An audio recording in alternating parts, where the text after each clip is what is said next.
Ukraine को Bakhmut में बहुत बड़ा झटका लगने की खबर सामने आ रही है। डिफेंस एक्सपर्ट्स दावा कर रहे हैं कि अगर बखमूत में यूक्रेन के 20,000 सैनिक सही वक्त पर नहीं भागे तो वो रूस की सेना के हाथों बुरी तरह मारे जाएंगे। ये बहुत बड़ा दावा है। दावा दरअसल ये किया जा रहा है कि जंग में यूक्रेन की ये दूसरी बड़ी हार है।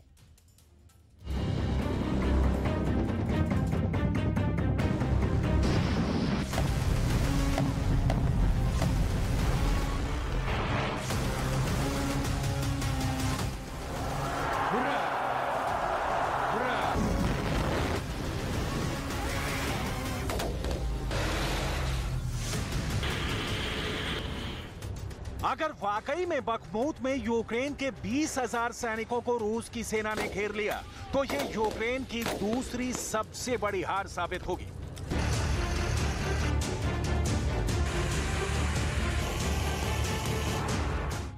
अगर वाकई में यूक्रेन के बखमूत में यूक्रेनी सेना के जनरल से लेकर सैनिक तक भागने की कोशिश कर रहे हैं तो फिर अब यूक्रेन पर रूस का कब्जा होने से कोई नहीं रोक सकता।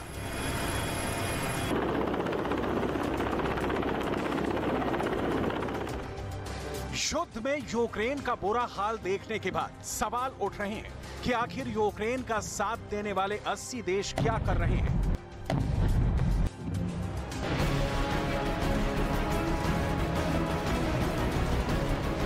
सवाल ये भी उठ रहे हैं कि यूक्रेन को 9 लाख करोड़ रुपए के हथियार मिलने के बावजूद यूक्रेन रूस से हार क्यों रहा है।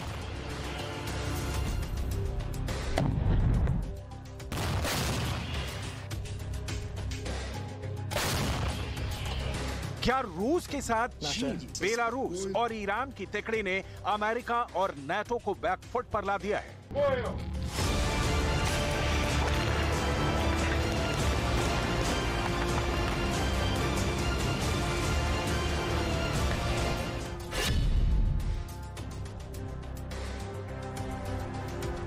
12 महीने से ज्यादा की जंग में ज़ेलेंस्की का यूक्रेन तबाह हो चुका है।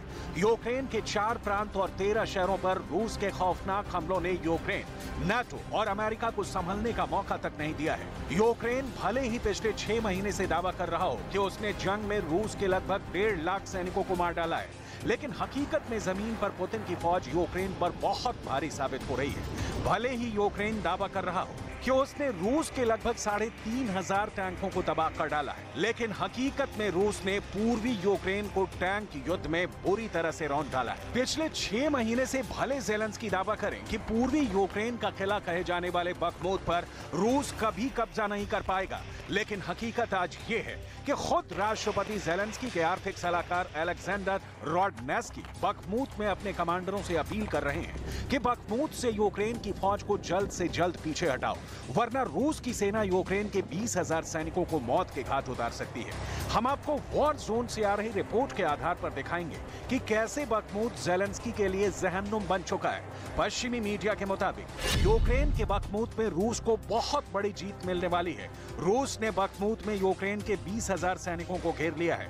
बखमूत में यूक्रेन के सैनिकों के पास ना तो अब बाहर निकलने का रास्ता बचा है और ना ही हथियारों की सप्लाई हो पा रही है। वहीं नीपर नदी के इलाके में रूसी सैनिकों ने यूक्रेन के सैनिकों पर जबरदस्त शिकंजा कस दिया है।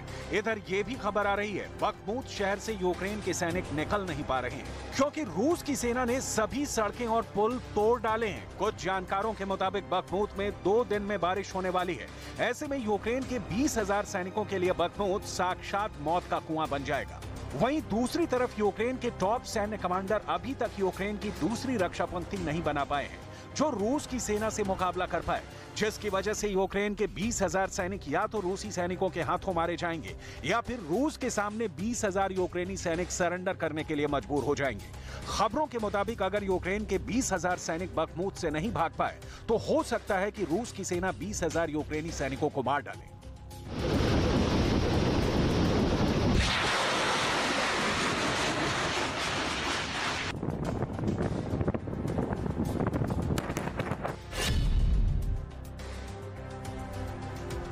यूक्रेन के डोनेट्स्क इलाके के बखमूत शहर में रूस यूक्रेन से 1 साल से जंग कर रहा है। सुरंगों के शहर सोलेदार पर कब्जा करने के बाद रूस ने सोलेदार से 15 से 20 किलोमीटर दूर बखमूत पर हमले बेहद तेज कर दिए थे। लेकिन ज़ेलेंस्की यही सोचते रहे कि रूस कभी भी पूर्वी यूक्रेन का किला कहे जाने वाले बखमूत पर कब्जा नहीं कर पाएगा।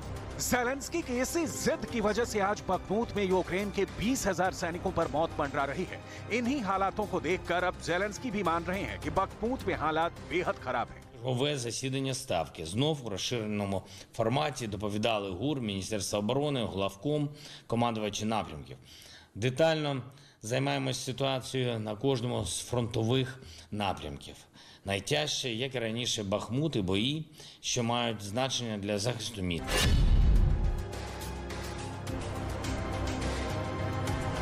अगर रूस बखमूत पर पूरी तरह से जीत हासिल कर लेता है तो ये यूक्रेन के लिए दूसरी सबसे बड़ी हार साबित होगी।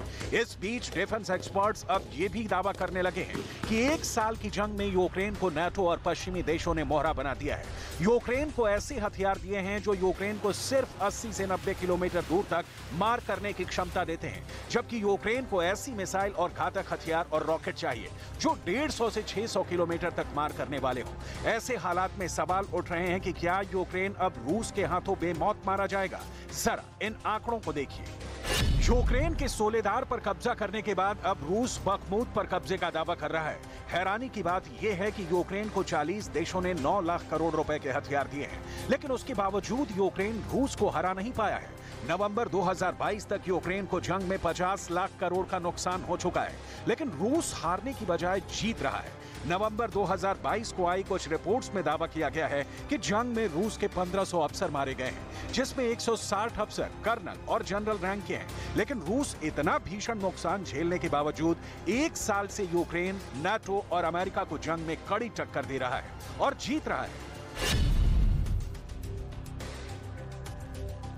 ऐसे हालात में अंदाजा लगाया जा सकता है कि रूस पूर्वी यूक्रेन पर जीत के जो दावे कर रहा है वो खोखले दावे नहीं बल्कि हकीकत है।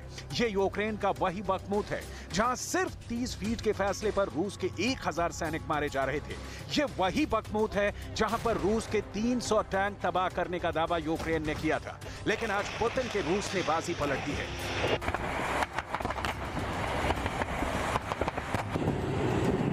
यही वजह है कि अब राष्ट्रपति ज़ेलेंस्की के सलाहकार ने बखमूत में रूस के भयानक हमलों के बाद साफ कहा है कि बखमूत यूक्रेन के लिए बहुत बड़ा खतरा बन गया है। ज़ेलेंस्की के एक आर्थिक सलाहकार अलेक्जेंडर रोडनास्की ने साफ कहा है कि हम यूक्रेन की फौज को बखमूत से वापस बुलाने पर विचार कर रहे हैं। हम बखमूत में अपने सैनिकों को मरने नहीं देंगे। यानी बखमूत से यूक्रेन की सेना भाग रही है। पूर्वी यूक्रेन में जिस तरह से रूस ने जमीन, आकाश और समंदर से हमले किए हैं, उसने साबित कर दिया है कि पुतिन के ट्रिपल अटैक ने यूक्रेन को चीर कर रख दिया है। अब यूक्रेन के सैनिक बहुत बड़ी संख्या में या तो मारे जा रहे हैं या फिर घायल हो रहे हैं, या कहें रूस ने यूक्रेन को 1 साल की जंग में चीर डाला है। Я живой, и слава богу. Думаю о 2 остальных, где они, что они, надеюсь, тоже вышли. Попали.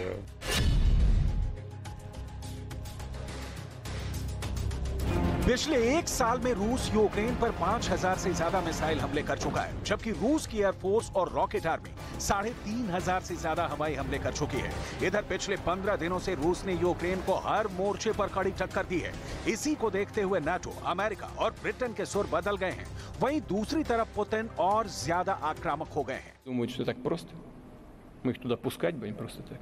Конечно, ситуация в мире после 1945 года изменилась.